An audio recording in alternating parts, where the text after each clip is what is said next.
Class 11 के अंदर जब आप मैकेनिक्स के प्रॉब्लम सॉल्व करते हैं तो आपके डिफरेंशिएशन एंड इंटीग्रेशन आते हैं। ठीक है, ये तो मैथ्स का पार्ट है।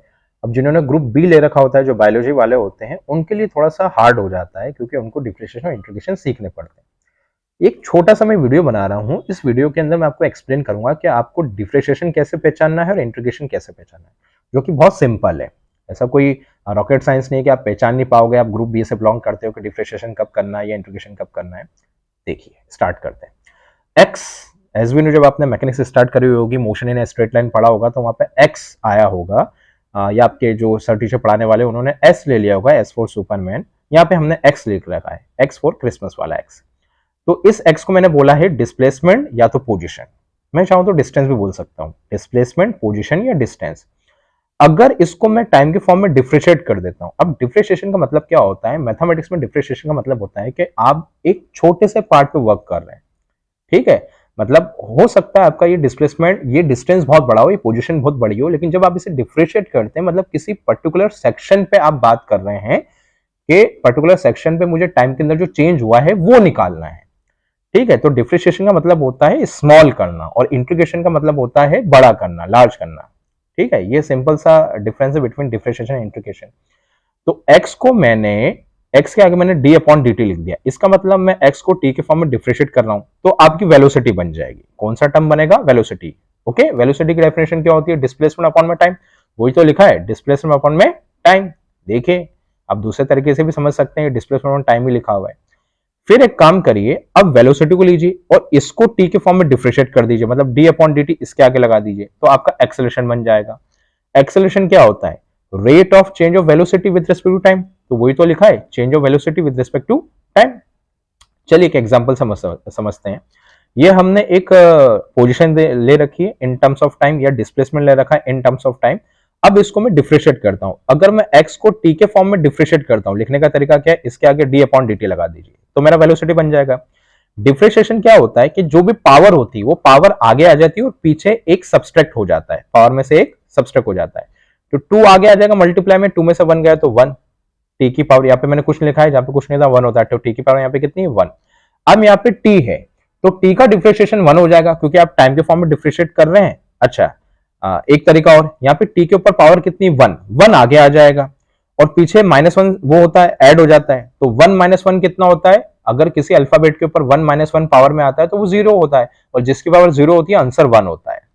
मतलब मैं ऐसा समझाना चाह रहा हूं आपको कि यहाँ पे t की पावर आपकी 1 है, इस 1 को आगे ले लो क्योंकि आप t के फॉर्म में डिफरेंशिएट कर रहे हैं, तो 1 यहाँ पे हो जाएगा। 1 जो माइनस का 1 है उसे ऐड कर देते हैं, माइनस के 1 को क्या कर देते हैं? ऐड कर देते हैं। जब आप डिफरेंशिएशन करते हैं, जो भी पावर होती है उस पावर को आगे लेते हैं और पीछे -1 ऐड कर देते हैं, तो +1 से -1 कैंसल, तो यहाँ पे 1 इंटू टी की पावर 0 बचा। अल्फाबेट की पावर अगर 0 होती है या किसी भी नंबर की पावर 0 होती है तो 1 होता है, तो इनडायरेक्टली ये तो 1 ही हो गया, तो 1 इंटू 1 1। सिंपल सी बात, तो आप तो डायरेक्ट 1 कर दीजिए ना। अगर आप टी के फॉर्म में कर रहे हैं और टी आ गया है तो टी का डिफरेंशिएशन 1 होगा। किसी भी नंबर का कोई डिफरेंशिएशन नहीं होता, किसी कांस्टेंट का कोई डिफरेंशिएशन नहीं होता, वो तो 0 हो जाता है। तो 1 का यहाँ पे डिफरेंशिएशन कितना हो गया? 0 हो गया। तो ये आपकी वेलोसिटी आ गई 2t + 1। अब एक काम करिए, इस वेलोसिटी को टाइम के फॉर्म में और डिफरेंशिएट करिए। या तो आप ऐसा लिख सकते हैं, इसको आप डबल डिस्प्लेसमेंट में डबल डिफरेंशिएशन में ला रहे हैं, या तो ऐसा लिख दीजिए, या तो सिंपल से काम करिए, इस v को डिफरेंशिएट कर दीजिए t के फॉर्म में। अब आपकी मर्जी, आप जैसा भी लिखना चाहें। अगर v है तो v को v के आगे d अपॉन dt लिख दीजिए, मतलब t के फॉर्म में आप डिफरेंशिएट कर रहे हैं, या तो इसको ही इसके आगे लिख दीजिए d अपॉन dt, और जब d अपॉन dt का अंदर मल्टीप्लाई करेंगे तो ऐसा फॉर्म आ जाएगा। अगर ये कॉम्प्लिकेटेड लगता है तो इस पे आप स्विच करिए, आप v को t के फॉर्म में डिफरेंशिएट कर रहे हैं। यहाँ पे t है, हमने बताया था t का डिफरेंशिएशन कितना हो जाएगा? 1, तो 2 इंटू 1 2 बचा, 1 का तो 0 होता है, तो ये 0 हो गया, तो आपको फाइनल आंसर कितना आ गया यहाँ पे? 2। ठीक है, एक बार इसे अच्छी तरह और सुनिएगा तो आपको और समझ में आ जाएगा। यहाँ पे डिस्प्लेसमेंट है, डिस्प्लेसमेंट को हम टी के फॉर्म में डिफरेंशिएट कर रहे हैं तो वेलोसिटी बनता है, और जब वेलोसिटी को डिफरेंशिएट करते हैं टी के फॉर्म में तो एक्सेलरेशन बनता है। डिफरेंशिएशन के अंदर हमेशा पावर आगे आती है और पीछे -1 ऐड हो जाता है, तो 2 आगे आ जाएगा, 2 - 1 कितना हो गया? 1। यहाँ पे टी की पावर 1 है तो 1 आगे आ जाएगा, मतलब टी का डिफरेंशिएशन 1 ही होता है, और जो नंबर होते हैं उनका डिफरेंशिएशन 0 होता है, तो आपके पास ये आंसर बचा। अब इस आंसर को आप डिफरेंशिएट कर रहे हैं, टी का हो जाएगा 1, खाली 2 बचेगा और 1 का हो जाएगा 0।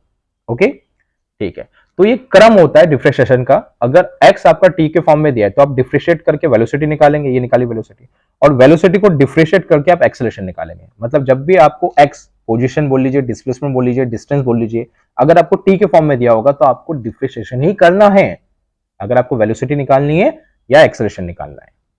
ठीक है, अगर आपको इंस्टेंट पे वेलोसिटी निकालनी है जैसे इंस्टेंटेनियस वेलोसिटी बोलते हैं, या इंस्टेंट पे एक्सेलरेशन निकालना है जैसे इंस्टेंटेनियस एक्सेलरेशन बोलते हैं, तब भी आपको यही प्रोसेस करना है। आई होप आपको समझ में आया होगा। चलिए अब एक काम करते हैं, अब इसका उल्टा करते हैं। हो सकता है आपको डिस्प्लेसमेंट नहीं, हो सकता है आपको एक्सेलरेशन दिया हो। क्या दिया हो? एक्सेलरेशन दिया हो। तो एक्सेलरेशन आपको टी के फॉर्म में दे रखा है। अच्छा, एक्सेलरेशन का मतलब क्या होता है? Rate of change of velocity, मतलब डीवी अपॉन डी टी। देखिए मैंने लिख दिया डी अपॉन डी टी, इस dt का उधर मल्टीप्लाई कर दीजिए। तो dt का जो यहाँ पे था, जो नीचे था अपॉन में, मैंने उधर भेज दिया, क्रॉस कर दिया, मतलब dt को मैंने उधर क्रॉस कर दिया। तो देखिए dv इधर आ गया, dt इधर आ गया। अब ये जो d है, ये d है, इसको मुझे हटाना है, तो मुझे इंटीग्रेट करना पड़ेगा। बस अब इंटीग्रेशन चालू हुआ। तो इंटीग्रेशन क्या है? अब आप रिवर्स में चलेंगे। एक्सेलरेशन t के फॉर्म में दिया होगा, तो इसको इंटीग्रेट करेंगे तो v मिल जाएगा, और v को इंटीग्रेट करेंगे अगर वो t में होगा तो आपको x मिल जाएगा। मतलब उल्टा रिवर्स ऑर्डर करना है। तो मुझे एक्सेलरेशन t के फॉर्म में पता है।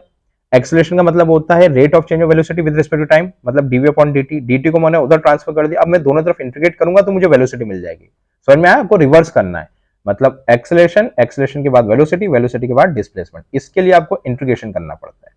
और अगर आपके पास में सबसे पहले x है इन टर्म्स ऑफ t, तो उसके बाद डिफरेंशिएट करिए तो वेलोसिटी मिलेगा, वेलोसिटी को डिफरेंशिएट करिए तो एक्सेलरेशन मिलेगा। तो यहाँ पे आपको करना है differentiating with respect to time. I hope आपको समझ में आया हो।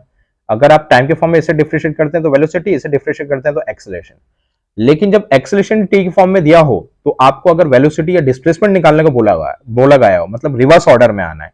अगर एक्सेलरेशन टी के फॉर्म में पता है तो इसको लिख दीजिए D oven D T, D T का उधर क्रॉस कर दीजिए, दोनों तरफ इंटीग्रेट करिए तो वेलोसिटी निकल जाएगी। देखिए करते हैं। अब मैं इंटीग्रेट कर रहा हूं तो डीवी का इंटीग्रेशन वी हो जाएगा। डीवी का इंटीग्रेशन कितना हो जाएगा? ये देखिए डीवी का इंटीग्रेशन हो गया मेरा वी हो गया। अब इंटीग्रेशन में खास बात है कि इंटीग्रेशन में पावर आगे नहीं आती, पावर अपॉन में जाती है। लेकिन एक यहाँ पे ट्विस्ट है, इंटीग्रेशन में जो भी पावर होती है उसमें +1 ऐड होता है। डिफरेंशिएशन में क्या हो रहा था? जब पावर आगे आ रही थी मल्टीप्लाई में तो -1 ऐड हो रहा था। यहाँ पे -1 ऐड नहीं होगा, यहाँ पे +1 ऐड होगा। वो भी पहले आपको पावर में ऐड करना पड़ेगा, फिर जो नंबर बचेगा, जो नंबर बनेगा सॉरी, उसे नीचे लाना पड़ेगा, डिनोमिनेटर में लाना पड़ेगा। तो देखिए बहुत आसान है। क्वेश्चन है टी की पावर 3 टी का स्क्वायर प्लस टी प्लस 1। ठीक है, तो यहाँ पे है टी की पावर 3, इसका मुझे करना है इंटीग्रेशन करना है।